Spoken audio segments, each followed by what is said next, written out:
E se a obra mais ambiciosa do século não estivesse sendo erguida numa metrópole, nem no mar, nem no deserto, mas na borda de um dos territórios mais hostis e sensíveis do planeta? Não num vale domesticado, mas no trecho em que o rio Yarlung-Zangbo despenca cerca de 2.000 metros em apenas 50 quilômetros, na margem oriental do Planalto tibetano, antes de seguir para a Índia e Bangladesh, onde passa a ser conhecido como Brahmaputra. Foi exatamente ali que a China decidiu iniciar, em julho de 2025, a construção do que pode se tornar o maior projeto hidrelétrico do mundo. 5 usinas em cascata, investimento estimado em 1,2 trilhão de yuans, produção anual prevista de 300 bilhões de kWh e operação esperada para algum momento da década de 2030. Isso é mais do que uma barragem. É uma tentativa de converter um desnível geográfico extremo em poder elétrico, econômico e estratégico. Mas a pergunta que realmente abre este documentário não é quanto concreto será despejado, nem quantas turbinas serão instaladas. A pergunta é mais desconfortável. O que acontece quando um país decide capturar, dentro das próprias fronteiras, uma das maiores reservas de energia potencial da Ásia, mesmo sabendo que o rio segue adiante para outras nações? Porque o Yarlung-Zangbo não termina no Tibete. Ele cruza a borda do Himalaia, entra na Índia, alimenta Assam e depois Bangladesh. Em janeiro de 2025, Nova Delhi afirmou ter levado formalmente a Pequim suas preocupações e pediu que os interesses dos estados a jusante não fossem prejudicados. Meses depois, a diplomacia chinesa respondeu que o projeto está dentro da soberania chinesa, segue os mais altos padrões industriais e não terá efeitos adversos rio abaixo. A obra, portanto, nasceu pronta para ser lida de duas formas opostas, como triunfo da engenharia limpa ou como gatilho de insegurança hídrica regional. E existe um detalhe ainda mais inquietante. O local escolhido não é apenas remoto, ele está associado a uma das paisagens mais extremas da Terra. O Yarlung-Zangbo Grand Canyon é descrito por fontes chinesas como o cânion mais profundo do mundo, com profundidade máxima de 6.009 metros. Em outras palavras, o projeto não ocupa um espaço qualquer.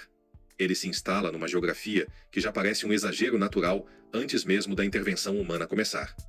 Quando você junta desnível colossal, hidrologia transfronteiriça, fragilidade ecológica, atividade sísmica e uma potência determinada a concluir a obra, o resultado deixa de ser apenas infraestrutura. Vira um teste de limites. Não só dos limites da engenharia, mas dos limites da própria ideia de controle. Então aqui está o loop que abre a história. Essa será lembrada como a maior vitória hidrelétrica já tentada pela China, ou como o momento em que a ambição energética entrou em choque com a geologia, a ecologia e a geopolítica ao mesmo tempo? A resposta não cabe na cerimônia de lançamento, nem nos comunicados otimistas, nem nas críticas alarmadas. Ela está escondida no que veio antes e, principalmente, no que ainda falta acontecer. Porque antes de virar canteiro, esse projeto já era uma ideia antiga. E antes de virar ideia antiga, ele já era uma tentação geográfica quase irresistível. Você está no Ruínas da Ambição. Aqui, nós exploramos as maiores construções já erguidas pela humanidade, as obras mais caras da história, os projetos que desafiaram a engenharia e as ambições que mudaram o destino de cidades inteiras. Eu sou Eduardo Vale.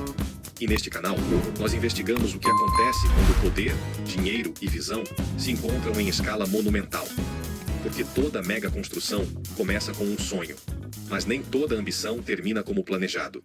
Em 2020, a Reuters reportou que um executivo da Power Construction Corporation of China falava em até 60 gigawatts de capacidade hidrelétrica no Yarlung-Tsangpo, descrevendo o empreendimento como uma oportunidade histórica. Em dezembro de 2024, o governo chinês aprovou oficialmente a construção do projeto, e o discurso estatal o enquadrou como peça importante para a transição verde, para a neutralidade de carbono e para a criação de uma base energética combinando hidro, solar e eólica no Xizang. Em julho de 2025, a cerimônia de início confirmou a escala: 5 usinas em cascata, 1,2 trilhão de yuans e prioridade para levar eletricidade para fora da região, sem deixar de atender à demanda local. O projeto não foi concebido apenas como ativo energético. O governo chinês apresentou o empreendimento como vetor de desenvolvimento de longo prazo para Xizang, com promessa de empregos, expansão de infraestrutura e integração econômica com outras regiões. Uma nova empresa estatal, a China Yadiang Group, foi criada para dar fluidez à construção e à futura operação. E o próprio premier Li Qiang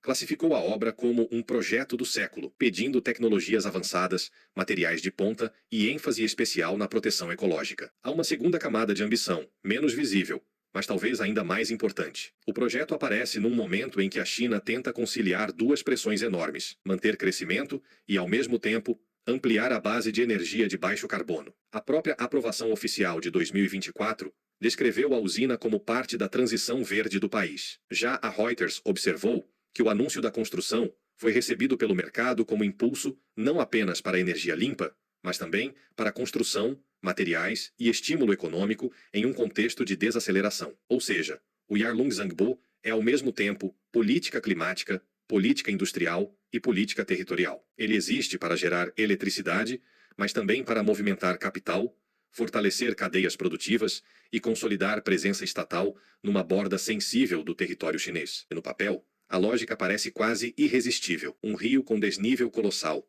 num país que quer mais energia limpa, numa região que o governo quer desenvolver e integrar, com potencial de produzir um volume anual de eletricidade comparável ao consumo do Reino Unido. Só que o mesmo mapa que faz a obra parecer genial também revela sua fragilidade. O rio não termina ali, a região não é estável geologicamente, e o ganho energético depende de transformar um dos ambientes mais sensíveis do continente em máquina previsível. Foi nesse ponto que a ambição deixou de ser apenas promessa de progresso e passou a carregar, junto com ela, a possibilidade de atrito internacional e risco físico em escala monumental. Dizer que o projeto custará cerca de 1,2 trilhão de yuans já basta para chocar. Em dólar, isso gira em torno de os 167,8 bilhões aos 170 bilhões, e o custo não existe isoladamente. Ele vem acoplado a 5 usinas em cascata, produção anual estimada de 300 bilhões de quilowatt-hora e um cronograma que empurra a operação para os anos 2030. Não é só caro porque é grande. É caro porque tenta transformar um trecho geográfico extremo em sistema energético contínuo, escalonado e controlável. Agora olhe para a energia prevista: 300 bilhões de quilowatt-hora por ano. A Reuters observou que isso equivale aproximadamente ao consumo anual de eletricidade do Reino Unido. É também muito acima da produção associada à barragem de Três Gargantas, hoje a maior hidrelétrica em operação do mundo, razão pela qual tantas análises dizem que o novo projeto a superará em escala.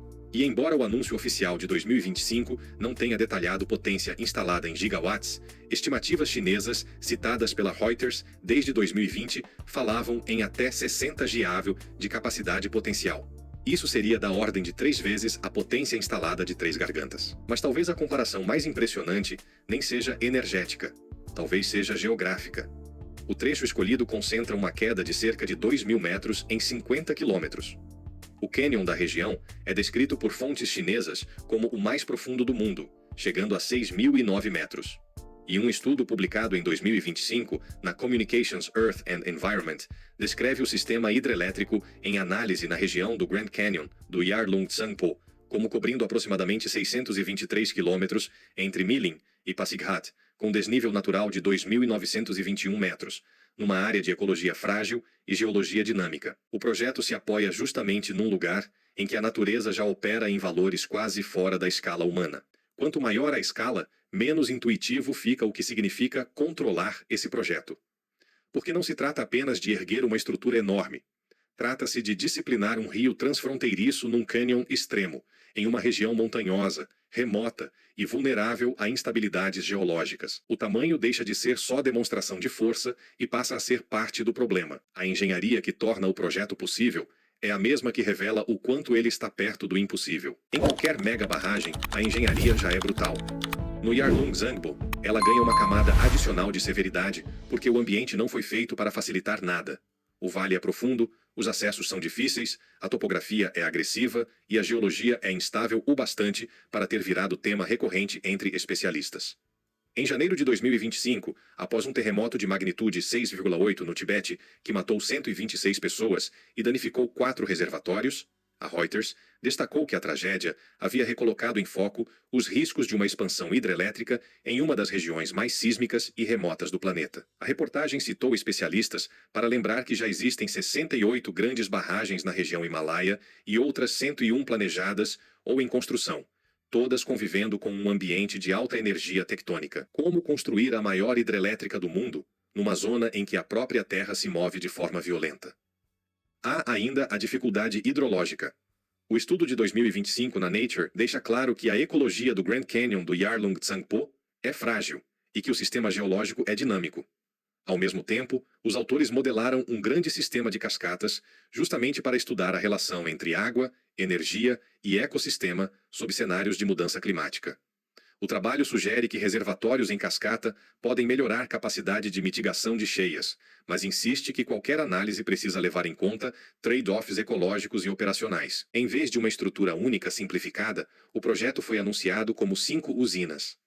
Isso sugere a necessidade de modular um trecho inteiro do rio, redistribuindo desnível, vazão e geração ao longo do percurso. O próprio governo chinês, ao defender o projeto, insiste em padrões industriais máximos, tecnologia avançada e proteção ambiental ampliada. Quando um governo fala assim antes mesmo da obra amadurecer, está admitindo de forma indireta a dimensão do desafio. O momento em que o projeto deixa de ser problema apenas de engenharia e passa a pressionar fronteiras políticas, cálculos militares, segurança hídrica e estratégias nacionais de outros países. O verdadeiro ponto de ruptura do projeto não veio quando a China o aprovou, nem quando a cerimônia de lançamento aconteceu. Ele veio quando os países a jusante perceberam que a obra havia saído do campo da especulação e entrado no campo do fato consumado. Em janeiro de 2025, a Índia já havia comunicado oficialmente a Pequim suas preocupações e exigido que os interesses dos estados do Brahmaputra, rio abaixo, fossem preservados. Pequim respondeu meses depois, dizendo que a obra faz parte de seus assuntos soberanos, que não prejudicará regiões a jusante e que haverá continuidade na cooperação hidrológica e em medidas de prevenção de desastres. Em julho de 2025, a Reuters resumiu o incômodo regional de forma direta. Para Pequim, o projeto promete energia limpa, empregos e estímulo econômico. Para os vizinhos, ele reativa velhas ansiedades sobre segurança da água. Um mês depois, outra reportagem da Reuters foi ainda mais explícita. Nova Delhi temia que o megaprojeto chinês pudesse reduzir em até 85% os fluxos de estiagem em um grande rio, o que acelerou planos indianos para seu próprio grande barramento de contenção e regulação. O Yarlung Zangbo não é apenas um rio volumoso. Ele sustenta milhões de pessoas ao longo do seu percurso ampliado, como o Brahmaputra em China, Índia e Bangladesh. Quando um estado a montante ganha capacidade potencial de regular, armazenar ou ao menos influenciar esse fluxo em escala sem precedentes, os países abaixo começam a ler a obra não apenas como projeto energético, mas como ativo estratégico de primeira ordem. E isso explica por que alguns analistas e manchetes começaram a usar uma linguagem quase militarizada para discutir o projeto, ainda que Pequim rejeite esse enquadramento. Não é preciso provar desvio deliberado de água para que a insegurança exista. Basta a possibilidade de grande regulação a montante, somada à falta de transparência plena e à memória de rivalidades fronteiriças. A consequência mais imediata do anúncio foi econômica. Quando a China iniciou formalmente a construção em julho de 2025, ações de empresas chinesas ligadas à infraestrutura, engenharia e materiais subiram com força, refletindo a leitura do mercado de que o projeto abriria uma onda de demanda por equipamentos, cimento, aço, turbinas e serviços associados. Em uma economia que buscava novos impulsos, o anúncio funcionou como sinal de que o Estado estava disposto a mobilizar capital em escala gigantesca para um empreendimento de longo prazo. Mesmo antes da primeira geração de energia, a obra já havia começado a produzir efeito econômico. A aprovação de 2024 apresentou o projeto como parte do esforço para pico de carbono, neutralidade e criação de uma base energética limpa, combinando hidro, solar e eólica. A chancelaria chinesa reforçou em 2025 que o projeto busca acelerar o desenvolvimento de energia limpa e responder às mudanças climáticas. Só que essa narrativa convive com um problema inevitável. Grandes hidrelétricas podem ser enquadradas como energia de baixo carbono, mas continuam carregando impactos territoriais, ecológicos e sociais que não desaparecem porque a eletricidade gerada é renovável. E existe a consequência fronteiriça. A Reuters mostrou em agosto de 2025 que o temor indiano em torno do projeto ajudou a acelerar a formulação de um grande plano hidrelétrico e de transmissão para a bacia do Brahmaputra. Em outras palavras, uma obra chinesa a montante começou a empurrar decisões indianas rio abaixo. Esse é um mecanismo clássico de reação em cadeia geopolítica. Um país ergue infraestrutura para aumentar segurança e capacidade. O vizinho responde com sua própria infraestrutura para reduzir vulnerabilidade. O resultado nem sempre é guerra aberta. Às vezes é algo mais silencioso e duradouro. Uma corrida de obras, estudos, barramentos e linhas de transmissão que transforma a bacia inteira num tabuleiro de resposta estratégica. O projeto muda a linguagem com que o Tibete é visto pelo poder central chinês. não apenas como fronteira elevada e sensível, mas como base energética, logística e industrial. Em 2025, Xi Jinping voltou a citar o avanço de grandes projetos como o Yarlung-Zangbo e a ferrovia Sichuan-Xizang dentro de uma agenda de modernização vigorosa, ordenada e eficaz, sempre combinada com o discurso de proteger o teto do mundo e a torre d'água da Ásia. Isso mostra uma contradição fascinante e tensa. O mesmo território é apresentado ao mesmo tempo como ecossistema a ser preservado e como plataforma a ser intensamente equipada. O projeto não transforma apenas o rio. Ele ajuda a redefinir o papel político da própria região dentro da estratégia chinesa de longo prazo. Quase ninguém percebe que a obra só parece ter começado em 2025, porque o ritual político do início costuma esconder a longa pré-história técnica de projetos desse porte. A aprovação oficial veio em dezembro de 2024, mas as discussões sobre aproveitamento hidrelétrico do Baixo Yarlung-Zangbo já apareciam no planejamento chinês e em falas de executivos de estatais desde pelo menos 2020. Isso significa que quando Li Qiang subiu ao palco em Ningxi para anunciar o início da construção, a obra não estava nascendo. O verdadeiro começo costuma acontecer muito antes, em silêncio, dentro de relatórios, levantamentos e decisões que o público não acompanha. Outro detalhe pouco comentado é a criação da China Yajiang Group. Ao criar uma estrutura própria, Pequim sinaliza que pretende concentrar comando e reduzir dispersão decisória. Ao mesmo tempo, esse movimento sugere o tamanho do desafio administrativo. 5 usinas em cascata, numa região complexa, exigem algo mais parecido com um sistema de campanha do que com uma obra isolada. Há também um bastidor técnico menos óbvio. Ela trata da relação entre água, energia e ecossistema sob mudança climática. Isso quer dizer que o projeto já está sendo pensado não simplesmente como mais uma barragem, mas como um sistema de operação em cascata que pode afetar cheias, vazões sazonais e ecologia fluvial em escala regional. A Reuters resumiu isso ao dizer que a falta de informação amplifica o medo em Índia e Bangladesh. Quando um megaprojeto transfronteiriço cresce sob opacidade relativa, a imaginação estratégica dos vizinhos tende a preencher as lacunas com cenários máximos de risco. Foi assim que a obra ganhou uma dimensão que vai além do concreto. O Yarlung-Zangbo já é grande pelo que promete construir, mas talvez esteja se tornando ainda maior pelo que os outros países não conseguem saber com segurança sobre ele. O que está sendo erguido no Yarlung-Zangbo não é apenas a maior hidrelétrica planejada do planeta. A China vê no projeto uma combinação de energia limpa, estímulo econômico, desenvolvimento regional e integração territorial. Os números sustentam essa leitura. 5 usinas, 1,2 trilhão de yuans, 300 bilhões de kWh por ano, foco em consumo externo e operação prevista para a década de 2030. Dentro da lógica chinesa, o projeto faz sentido. Ele transforma uma queda gigantesca de um rio de montanha em capacidade elétrica massiva e reforça a ideia de que o país ainda é capaz de mobilizar obras de século quando decide agir. Mas a resposta completa exige olhar o outro lado do mapa. Para a Índia e Bangladesh, o mesmo projeto pode significar uma mudança estrutural na relação de poder dentro da bacia do Brahmaputra. É isso que torna a obra tão fascinante e tão incômoda ao mesmo tempo. Ela é tecnicamente admirável, politicamente sensível e simbolicamente explosiva. O rio continua sendo o mesmo. O que muda é quem passa a ter instrumentos de escala inédita sobre o seu comportamento. Então, afinal, esse projeto vai superar 3 gargantas? Em produção prevista, em custo e em impacto geopolítico potencial, tudo indica que sim. Em estabilidade histórica, ainda é cedo demais para dizer. Porque 3 Gargantas foi um megaprojeto construído em outro contexto, num rio inteiramente interno ao território chinês e sem a mesma pressão internacional direta. O Yarlung-Zangbo é diferente. Ele nasce num cânion extremo, numa zona sísmica, num território ecologicamente sensível e sobre um rio que atravessa fronteiras. Isso faz dele algo talvez ainda mais relevante do que uma simples comparação com 3 Gargantas. Ele pode vir a ser menos lembrado como a maior usina e mais como o momento em que a ambição energética chinesa encontrou seu teste mais delicado. E talvez esse seja o impacto silencioso com que ruínas da ambição deve encerrar esta história.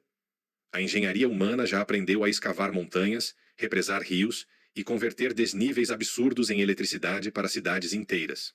O que ela ainda não aprendeu com a mesma eficiência é como fazer isso sem multiplicar desconfiança, sem tensionar fronteiras e sem transformar uma vantagem geográfica em ansiedade para milhões de pessoas rio abaixo.